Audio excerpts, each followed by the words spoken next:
ദോഷൈക ദൃക്കുകളാകരുത് കുടുംബത്തിൽ. നമ്മൾ എന്തുണ്ടാക്കിയാലും കുറ്റം. ആരെന്ന് കറി വെച്ച് ഞാനേ, ഇതിന് എത്ര അധികം തേങ്ങ, ഇതെന്താ പായസ, എന്തിന് എത്ര അധികം എരു, ഇത് മനുഷ്യന് തൊള്ളിക്ക് വരാൻ പറ്റുമോ? ആ കോലത്തിൽ പറഞ്ഞതിന് പകരം കറി വളരെ ഉഷാറായിട്ടുണ്ട്, വേണമെങ്കിൽ ഒരു എരു അല്പം കുറക്കാം എന്ന് പറഞ്ഞാൽ മതി.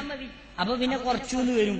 അതല്ല, ഈ ഒരു നെഗറ്റീവ് മൈൻഡിൽ മാത്രമാണ് നമ്മൾ വിലയിരുത്തുന്നത് എങ്കിൽ പിന്നെ ഈ കൂട്ടാൻ വെച്ചാൽ ഒരിക്കലും ശരിയാവില്ല. അതിൽ എപ്പോഴും ഉപ്പ് വരും, ആണെങ്കിൽ തിന്നോളി എന്നുള്ള വശത്തുള്ളവർ പിന്നെ കറിയും കൂട്ടാനാവും കാലാകാലം, ഒരു സാറ്റിസ്ഫൈഡ് ആവൂല. നബി സല്ലല്ലാഹു അലൈഹി വസല്ലം പിന്നെ വിശന്ന് പൊരിഞ്ഞിട്ട് ആയിഷ ബീവിന്റെ അടുത്ത് വന്നു. എന്താ കഴിക്കാനുള്ളത്? നബി ഇവിടെ ഉണക്ക റൊട്ടിയുള്ളൂ. ശരി, ആ ഉണക്ക റൊട്ടി കൊണ്ടേ കൊടുത്തു. നബി ചോദിച്ചു, എന്തുണ്ട് ഇതിലേക്ക് ഇതാമ കൂട്ടാനായിട്ട്? നമ്മളെ ഭാര്യമാരോടൊക്കെ ആ ചോദ്യം ചോദിച്ചാൽ എന്തേ നിങ്ങൾ ഇവിടെ കൊടുന്നീനു എന്ന് ചോദിച്ചു. അതോട് പിന്നെ കൂട്ടാനും വേണ്ട, ഒന്നും വേണ്ട, ചോറും വേണ്ട, കൂട്ടാനും വേണ്ട. എന്നാ ഇജ്ജന്നാണ് തിന്നോന്നായി. പിന്നെ കാരണം ആറ്റിറ്റ്യൂഡും മൂടൊക്കെ ആകെ മാറിയല്ലോ. പിന്നെ അവിടെ തിന്നണമെന്നില്ല, പോയാ മതി, തടിട്ടാ മതി. പക്ഷേ നബി സല്ലല്ലാഹു അലൈഹി വസല്ലമയോട് ആയിഷ ബീവി പതുങ്ങിയ സ്വരത്തിൽ പറഞ്ഞു, വളരെ ഭവ്യതയോടെ അറിയിച്ചു, പ്രവാചകരെ ഇവിടെ സുർക്കയുള്ളല്ലോ കൂട്ടാൻ, അൽ ഖല്ല്, സുർക്കയുള്ളൂ. നബി ഉടനെ പറഞ്ഞു, ഓ സുർക്കണ്ടോ? നിഅമൽ അൽ ഖല്ല്, സുർക്ക എത്ര നല്ല കൂട്ടാനാ. രണ്ടെട്ടാ നബി പറഞ്ഞത് സുർക്ക എത്ര നല്ല കൂട്ടാൻ, കൊണ്ടര സുർക്കാന്ന്. കേട്ടാ തോന്നും നബി സുർക്ക കൂട്ടാൻ പൂജയായി നടത്തിയെന്ന്. അല്ല, അവിടെ അതേ ഉള്ളൂ. കൊടുക്കണ കയ്യിനുണ്ട് ഒരു മഹത്വം. അത് കൊടുത്തത് ആയിഷ ബീവിയാ. അതുകൊണ്ട് നബി സല്ലല്ലാഹു അലൈഹി വസല്ലമ ആ സുർക്കനാണ് ഉപയോഗിച്ചു. നല്ല കൂട്ടാൻ, വെറുതെ സുർക്ക. നബി ആ സുർക്കയും കൂട്ടിയിട്ട് ആ ഉണക്ക റൊട്ടി തിന്നു. എന്തൊരു കോമ്പിനേഷനാ ഉണ്ടാകുക ഈ ഉണക്ക റൊട്ടി സുർക്കയും. പക്ഷെ അങ്ങനല്ല, ആയിഷ ബീവിയെ വെറുപ്പിച്ചില്ല. നബി ആ സുർക്കീനെ ഒപ്പിയിട്ടാണ് ആ ഉണക്ക റൊട്ടി തിന്നത്. അത് ആയിഷ ബീവിക്കുള്ള ഒരു അംഗീകാരം. ഇതായിരിക്കണം കുടുംബാന്തരീക്ഷത്തില്. ശരി, നമ്മുടെ വീട്ടിലൊക്കെ നമ്മൾ ഒന്നിച്ച് രസമായിട്ടാണോ ഭക്ഷണം കഴിക്കാറുള്ളത്? പലപ്പോഴും അങ്ങനെ അല്ലല്ലോ. അവിടെ സന്തോഷം കൊണ്ടുവരാൻ നമുക്ക് കഴിയണം. ചില സഹാബിമാര് വന്നിട്ട് നബി സല്ലല്ലാഹു അലൈഹി വസല്ലമയോട് പറഞ്ഞു, നബിയെ എത്ര ഭക്ഷണം കഴിച്ചിട്ടും പിന്നെ മതിയെന്ന് തോന്നുന്നില്ല എന്നറിഞ്ഞു. അപ്പോ അവര് പറഞ്ഞത് ഇതാണ്, അന്ന അസ്ഹാബ റസൂലില്ലാഹി സ്വല്ലല്ലാഹു അലൈഹി വസല്ലം ഖാലു യാ റസൂലല്ലാഹ് ഇന്നാ നഅകുൽ വലാ നശ്ബ. എത്ര തിന്നിട്ടും മതിയെന്ന് തോന്നുന്നില്ല, മീൻസ് ഞങ്ങളാരും സാറ്റിസ്ഫൈഡ് അല്ല.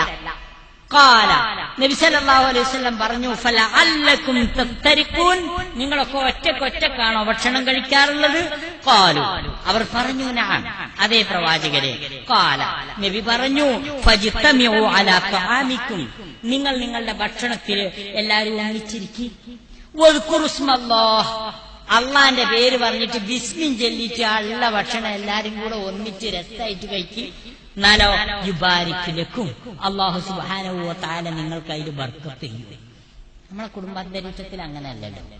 ഒരു മകൻ ഒരിക്കൽ വരും, എന്താ കൂട്ടാൻ ഇവിടെ ഒരു ഏകദേശം ഒരു അലറലുമായി. അപ്പൊ പറയും, ഇവിടെ നിന്നതേ ഉള്ളൂ, അതെങ്കിലും അറിയും.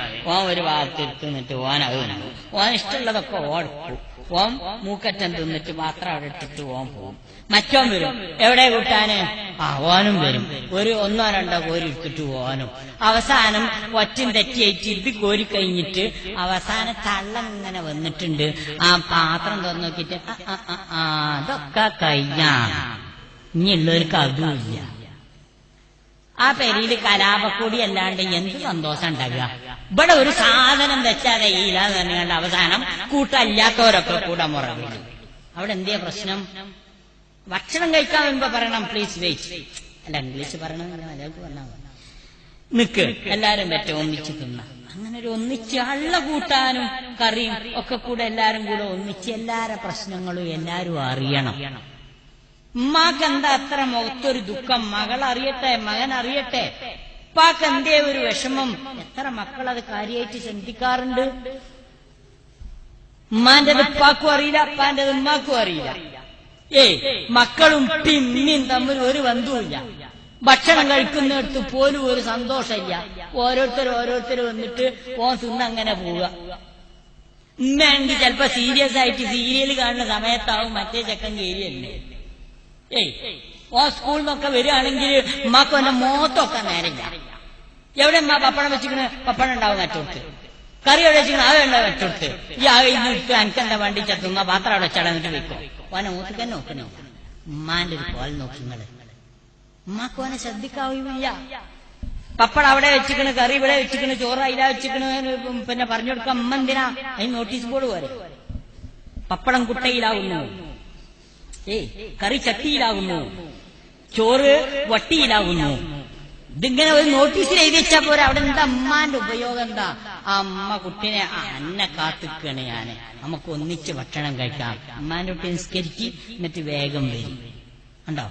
അവിടെ ഒരു സന്തോഷമുണ്ട്. എന്നെ കാത്തിരിക്കുന്ന ഒരു ഉമ്മയുണ്ട് വീട്ടിൽ, എന്നെ ശ്രദ്ധിക്കുന്ന ഒരു ഉമ്മ ഉണ്ട് എനിക്ക്, ഒരു ഉപ്പുണ്ട് എനിക്ക്.